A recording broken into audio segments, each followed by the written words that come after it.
السلام عليكم ورحمة الله وبركاته. أهلا بيكم حبايب قلبي النهاردة في فيديو جديد. النهاردة هنتعلم مع بعض غرزة جميلة جدا وصيفية وشيك جدا. تصلح طبعا تعملي بيها حاجات كتيرة، منها شال، جاكيت، مفرش، أي حاجة يعني تحبي تعمليها. هي غرزة حلوة وخفيفة، وإن شاء الله تبقى سهلة عليكي. هنا أنا هعمل جيليه قصير مفتوح من قدام، فهنبتدي نعمله مع بعض خطوة خطوة عشان تعرفي تعمليه. هنا أنا معايا خيط إليس ديفا. الخيط ده تركي جميل جدا، بحب اشتغل بيه، حلو جدا للبلوزات الصيفي والكارديهات. وهشتغل معاه ابره مقاس 2.5 ملم. تمام. هبتدي لما اجي اشتغل بطلع الخيط من هنا. دي انسب حاجه، انك تطلعي الخيط من النص كده، ما تفكيش الورقه. ليه؟ في الاخر هيلعبك معاكي كده، بيفضل ثابت لاخر فتله، ما بيتلعبكش معاكي خالص. تمام. بجيب اول الخيط بتاعي وابتدي اعمل غرزة عقدة البداية، عقدة عادية خالص كده بأي طريقة انت تحبيها. وبعد كده هبتدي اشتغل عدد من الغرز، بس لازم الغرز اللي هشتغلها دي هتكون مضاعفات العدد 21. تمام. فانا هشتغل هعمل القمر دوران، يعني مش هعمل جزء وجزء، يعني مش هعمل الظهر لوحده والوش لوحده، لا، هعمل دوران الوسط، مقاس دوران الوسط سلسلة، بس بمضاعفات العدد 21. يعني هفضل أعد 1 2 3 21 وأكرر 21 لحد ما أقيس ألاقيه مقاس دوران الوسط اللي أنا عايزاه. فأنا هخلص السلسلة عشان هتبقى طويلة طبعا، ما طولش عليك الفيديو، ونرجع نشوف هنعمل إيه. هنا أهو عملت مضاعفات العدد 21. بعد ما خلصت مضاعفات العدد 21 بطلع 3 سلسلة ارتفاع، 1 2 3. بلف الخيط وبنزل في رقم 4 وبعمل عمود بلفة، واللي بعدها عمود بلفة. كده بقى عندي 3 أعمدة في كل غرزة عمود، اللي هو الارتفاع والاتنين عمود اللي احنا عملناه. بعد كده بنعمل 5 سلسلة، 1 2 3 4 5. تمام. وبسيب 5 سلاسل من تحت، 1 2 3 4 5، وبنزل في رقم 6 وأعمل حشو.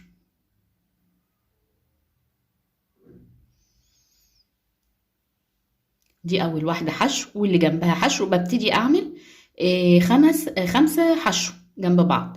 ماشي. عملت 1، أدي 2 3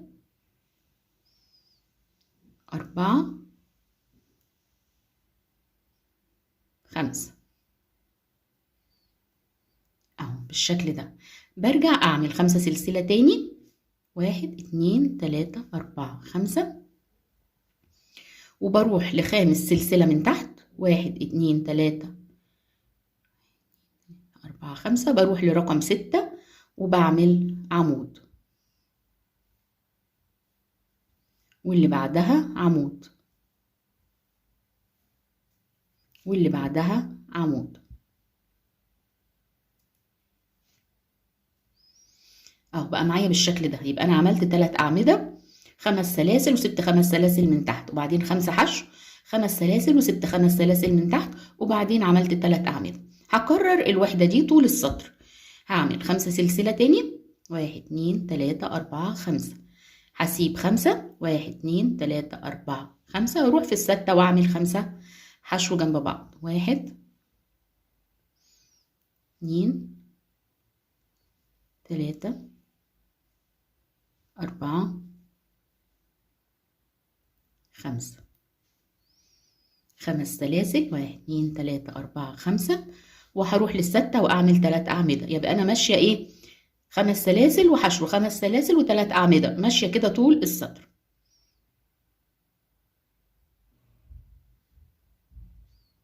الثلاث اعمده مش بنعملهم في غرزه واحده، لا، بنعملهم جنب بعض. يعني دي عمود، واللي جنبها ادخل فيها واعمل عمود، واللي جنبها ادخل فيها واعمل عمود. 3 اعمده جنب بعض، مش في غرزه واحده، خلي بالك. اعمده، واروح اعمل 1 2 3 4 5 في الستة، اعمل حشو واكرر 5 حشو و5 سلسله والثلاث اعمده، وامشي الدور كله بالشكل ده. هكمل لاخر الدور عشان ما اطولش عليكي، ونرجع نشوف هنعمل ايه.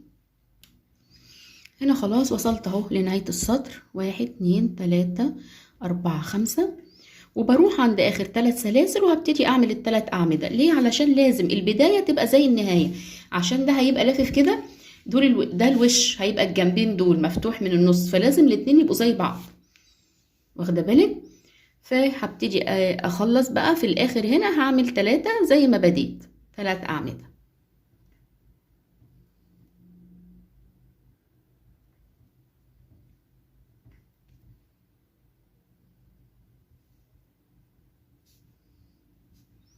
اهو بالشكل ده. بطلع بعد كده 4 سلاسل ارتفاع، 1 2 3 4. بدور الشغل بتاعي بالشكل ده. بروح عند تالت عمود هنا اخد لفة واعمل عمود،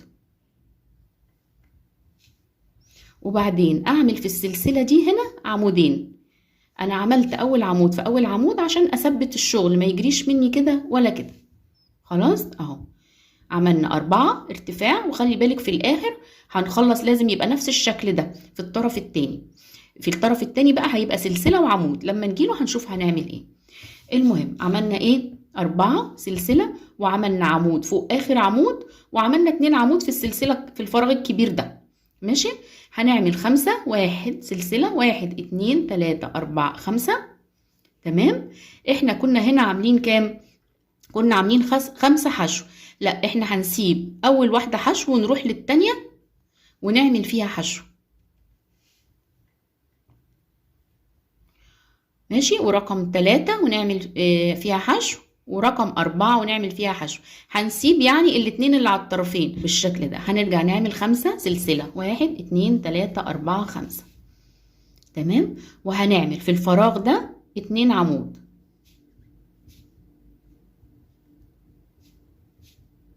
التالت هعمله فوق العمود، فوق اول عمود من الناحية دي، عشان يمسك ال3 مع بعض. اهو كده ال3 بقوا مع بعض. عملت 2 في الفراغ، 1 فوق العمود. بنعمل 2 سلسلة علشان نعدي المجموعة دي ونعمل مجموعة تانية الجنب ده. فبناخد لفة على الإبرة وبنعمل عمود فوق العمود و2 عمود في الفراغ. اهو بالشكل ده. بعد كده 5 سلسلة، 1 2 3 4 5. وهنروح لرقم 2 على طول. هنسيب اول واحدة حشو ونعمل حشو فوق تاني واحدة، وفوق تالت واحدة، وفوق رابع واحدة، ونسيب ال5. يبقى احنا سيبنا رقم 5 ورقم 1. بنرجع نعمل 5 حشو، اسفة 5 سلسلة.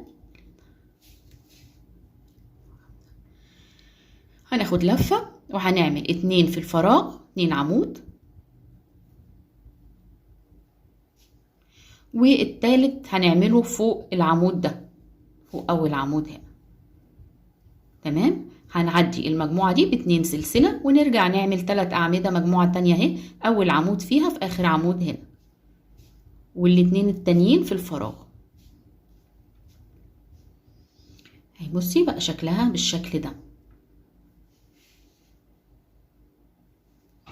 بعد كده هنرجع نعمل 5 سلسلة، 1 2 3 4 5.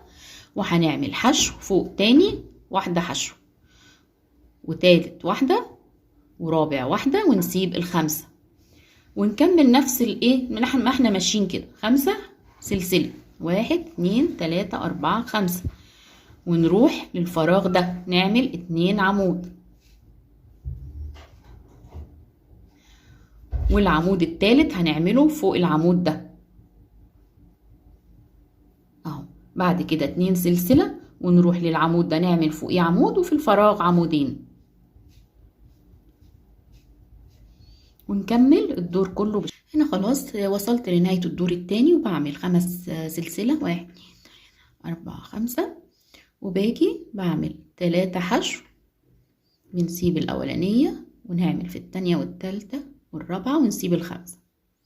بعد كده 5 سلسلة، 1 2 3 4 5. وبروح هنا للفراغ وأعمل عمود، وفي نفس الفراغ أعمل عمود، وفي آخر أول عمود هنا بعمل عمود. فاكرين أنا قلت لكم في الأول إحنا عملنا 4 سلسلة، لازم في الآخر يبقى 4 سلسلة بس. هنعمل سلسلة ماشي، اللي يعتبر التلاتة بقى التانيين هو العمود اللي هنعمله في آخر عمود عندنا هنا. كده يعتبر ان احنا عملنا 4 سلسلة، دول يعتبروا بمثابة 3 سلسلة، والسلسلة اللي عملناها مسافة. طيب الدور اللي بعده بقى رقم 3 هندور الشغل وهنعمل 7 سلسلة، 1 2 3 4 5 6 7 بمسافة برضو ارتفاع ومسافة. هناخد لفة على الإبرة وننزل، هنعمل عمود فوق آخر عمود من التلاتة دول اهو، هنعمل عمود وهنرجع نعمل 2 عمود في الفراغ اللي جنبه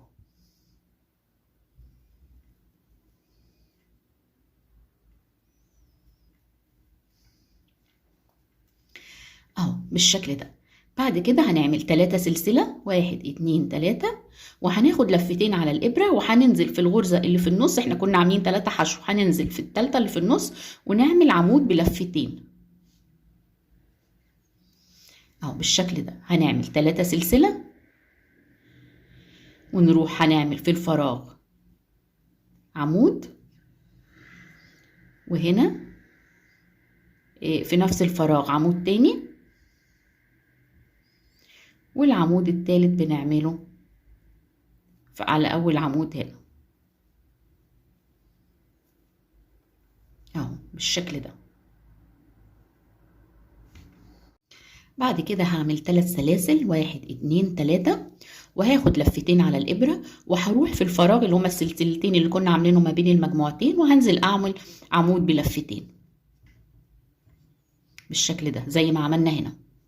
بعد كده هاخد 3 سلاسل، 1 2 3، وهروح للعمود الأخير ده وهعمل عمود، والعمودين في السلسلة الكبيرة دي الفراغ عمودين. هعمل 3 سلاسل، هكرر 1 2 3، لفتين على الإبرة وهروح في النص وأعمل عمود بلفتين، 3 سلاسل، وهروح للفراغ ده هعمل 2 عمود، وهعمل عمود في أول عمود في المجموعة دي، 3 سلاسل، هلف لفتين وهنزل في النص هنا وأعمل عمود بلفتين، 3 سلاسل، وهروح أعمل ال3 أعمدة بتوعي اللي هو بعمل أول واحد هنا والاتنين التانيين في الفراغ بالشكل ده. هكرر لآخر السطر.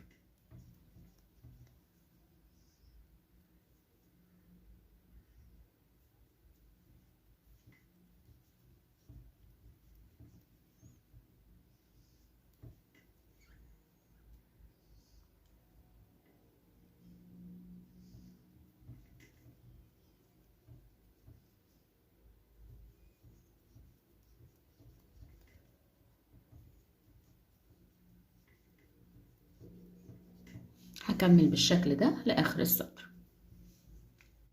وصلت هنا خلاص لآخر مجموعة هعملها، هعمل 3 سلسلة وهعمل عمود بلفتين في النص هنا،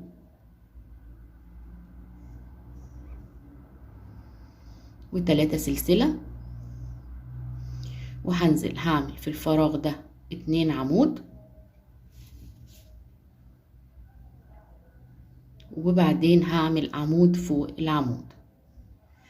طيب انا قلتلك ان احنا بدأنا في الاول هنا في الطرف التاني بسبع سلسلة. طيب هنعوضها ازاي هنا في الاخر؟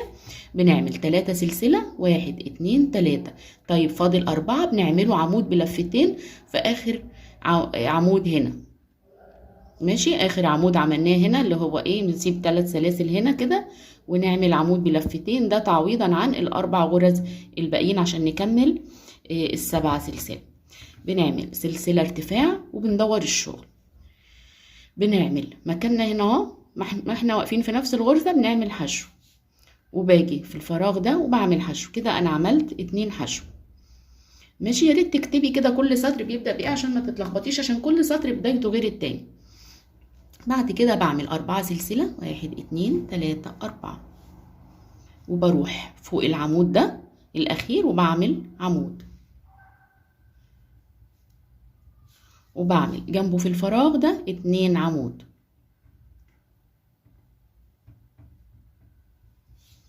بالشكل ده. بعد كده بعمل 2 سلسلة وبروح للفراغ التاني ده واعمل 2 عمود، وبعدين عمود فوق العمود. بعد ما عملت ال3 أعمدة بعمل 4 سلسلة، وباجي في العمود ده بعمل قبله حشو، وفوق العمود حشو، وبعد العمود حشو. بعمل 3 حشو، واحدة قبل العمود وواحدة فوق العمود وواحدة بعد العمود، اهو بالشكل ده. بعد كده بعمل 4 سلسلة،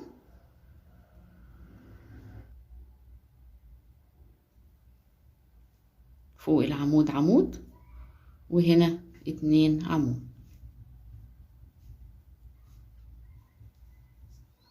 اهو بالشكل ده. ونكرر 2 سلسلة، وهاجي هنا اعمل 2 عمود وعمود فوق العمود،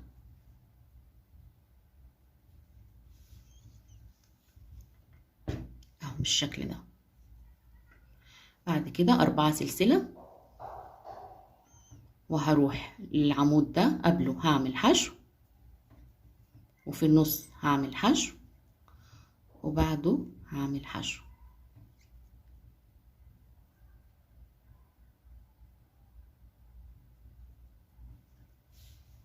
4 سلسلة، وهروح لهنا هعمل عمود في العمود و2 عمود في الفراغ، 2 سلسلة، وهنزل هنا هعمل برضو مجموعة 2 عمود في الفراغ وعمود فوق العمود، ونكمل كده لآخر السطر. وصلنا هنا لنهاية السطر، وهعمل 4 سلسلة، وهسيب في آخر 2 بقى هعمل 2 حشو زي ما بدأت ب2 حشو، بني السطر ب2 حشو. هرتفع سلسلة وهدور الشغل، هعمل حشو فوق الحشو، وواحدة تانية فوق الحشو، وهعمل التالتة في الفراغ. يبقى أنا بدأت ب3 حشو. بعد كده بعمل 5 سلسلة، 1 2 3 4 5، وببتدي أروح على الأعمدة دي. بصي بعمل عمود فوق آخر عمود،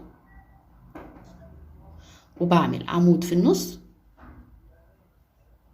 وعمود فوق العمود التاني عشان الشكل يكمل معايا.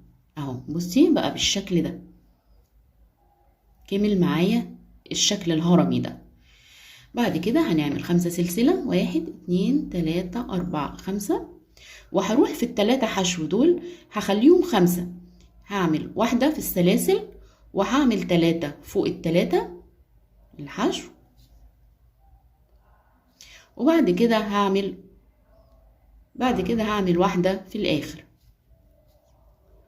هكرر 1 2 3 4 5، وهروح للعمود ده المجموعة اللي فيها الشغل ده. هعمل هنا فوق العمود ده عمود، وفي النص عمود، وفوق العمود ده عمود. بصي الشكل كمل معايا. وهكرر بقى 5 سلسلة، واعمل هنا 5 حشو، واكرر نفس اللي بعمله لاخر السطر. هنا وصلت خلاص لنهاية الدور الخامس، وبنعمل 1 2 3 4 5 سلسلة، وزي ما قفلنا في اول الدور ب3 حشو هنيجي هنا برضو ونعمل 3 حشو.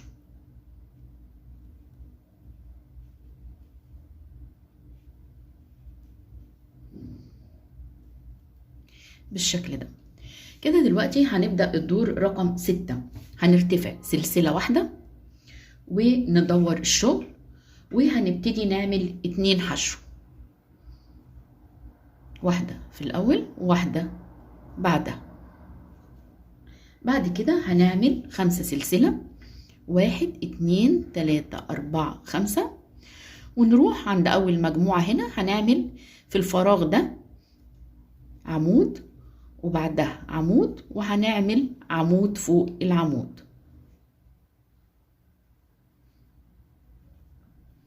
اهو بالشكل ده.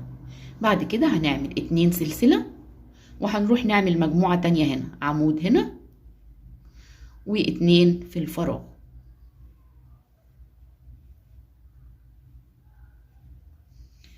بعد كده هنعمل 5 سلسلة، 1 2 3 4 5، وهنروح هنا عندنا 5 حشو هنخليهم 3، هنشتغل على ال3 اللي في النص، هنتجاهل الأولانية ونتجاهل الأخيرة رقم 1 ورقم 5، ونشتغل حشو على ال3 اللي في النص. بعد كده 5 سلسلة، 1 2 3 4 5، ونروح هنا نعمل مجموعة تانية من الأعمدة اللي هما 2 في الفراغ وواحدة فوق العمود، وبعدين 2 سلسلة ونروح نعمل مجموعة تانية، وهنمشي كده لآخر السطر بنفس الشكل ده. بصي بقت عندي بالشكل ده. وصلنا هنا لنهاية السطر السادس، وزي ما بدأت ب5 سلسلة و2 حشو هنهي برضو ب5 سلسلة، 1 2 3 4 5 و2 حشو.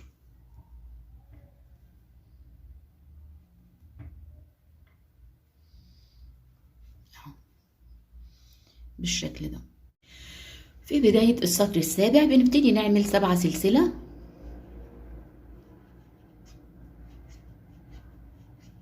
وبعدين بندور الشغل وبنيجي هنا عند أول مجموعة هنا وبنعمل مجموعة في الأول اللي هي عبارة عن 2 عمود وعمود فوق العمود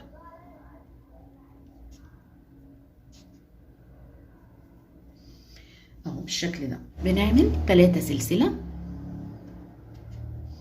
وهننزل في الفراغ ده ونعمل عمود بلفتين في النص هنا ما بين المجموعتين دول، عمود طويل بلفتين، وبعدين 3 سلسلة ونروح للمجموعة دي ونعمل مجموعة تانية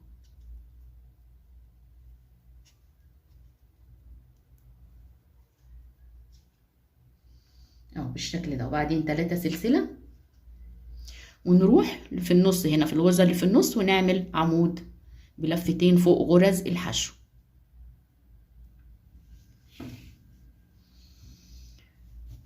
3 سلسلة ونروح نعمل مجموعة هنا،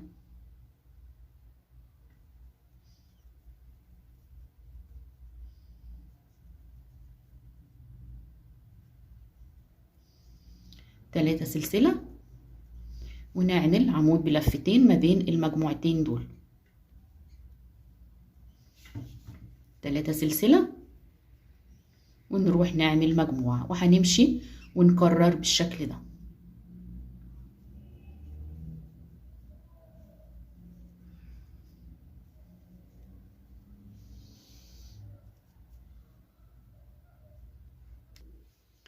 وصلت هنا لنهاية الدور وبعمل في آخر مجموعة،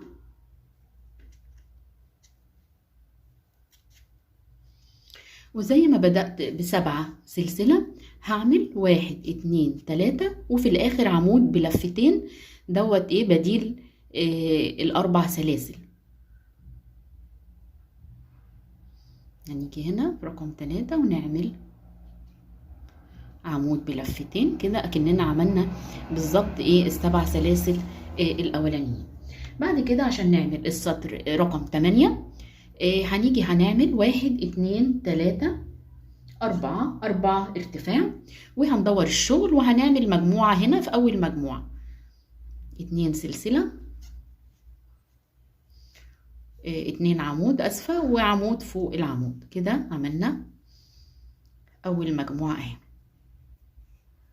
بنعمل 4 سلسلة 1 2 3 4، وهنيجي للعمود ده ونعمل فيه 3 حشو، بنعمل واحدة قبل العمود وواحدة فوق العمود وواحدة بعد العمود اهو بالشكل ده، عملنا 3 حشو. بعد كده بنعمل 4 سلسلة وبنروح نعمل مجموعة تانية هنا في الجزء ده،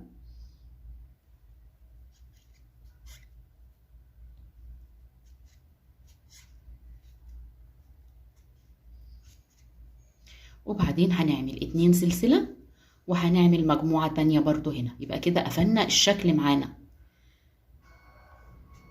ادي مجموعة وادي مجموعة.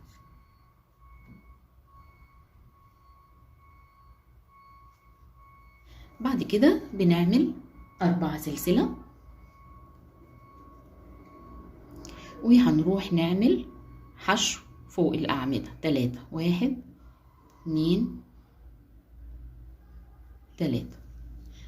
بعد كده 1 2 3 4 بنروح نعمل هنا مجموعة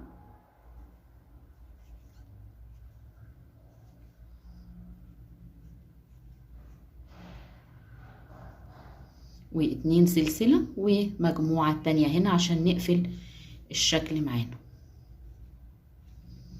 يبقى احنا بنيجي بنكمل الشكل معانا عشان يدينا شكل الغرزة العنكبوت اهي. شايفة ازاي ماشية كده كده وبعدين مشيت كده عشان اهي اقفل شكل الغرزة معايا. وهمشي كده لاخر السطر. بنعمل 4 سلسلة وبنيجي نعمل هنا حشو في النص و4 سلسلة وبنيجي نقفل الشكل ده في المجموعة اللي بعدها.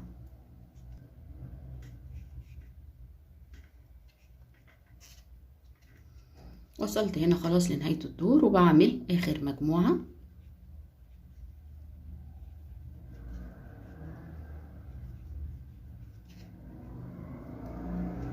وبعمل سلسلة وعمود في الاخر هنا عشان يبقوا 4 زي ما عملنا في البداية.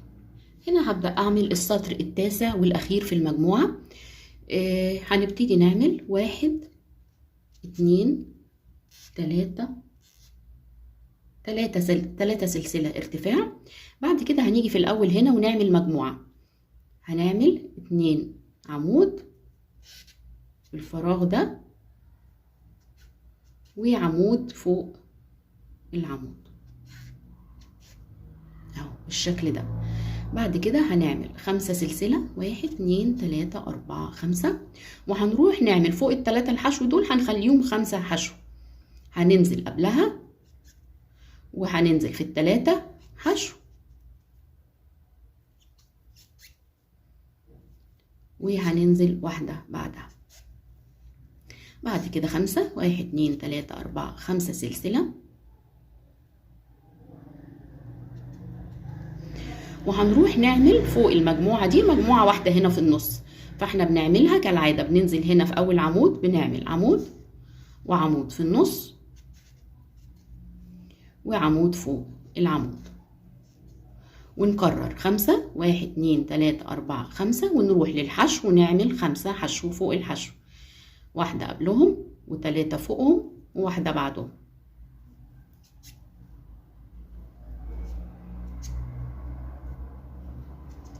وبعدين 5 سلسلة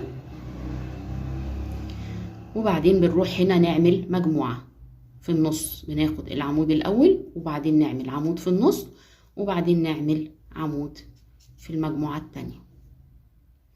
بنمشي كده لاخر السطر. كده خلصت المجموعة معايا اتقفلت اهي. بقى عندي مجموعة فوق ومجموعة تحت وغرزة العنكبوت بقت عندي بالشكل ده. بعد كده هكرر من اول السطر التاني. بعد كده هكرر السطر التاني والتالت والرابع والخامس والسادس والسابع والثامن والتاسع وارجع اكرر السطر التاني كمان مرة. هنمشي بنفس الشكل اللي انت شايفاه ده لحد ما نوصل. هقيس بقى لحد ما نوصل تحت الباط. اشوف المقاس اللي انت عايزاه قد ايه من تحت الباط للقمر او اطول. شوفي الطول اللي انت عايزاه قد ايه عشان بعد كده في الفيديو الجاي ان شاء الله هنتعلم الحردات. هنعمل حردة الرقبة وحردة الباط ازاي نشتغلوا وهي قطعة واحدة كده.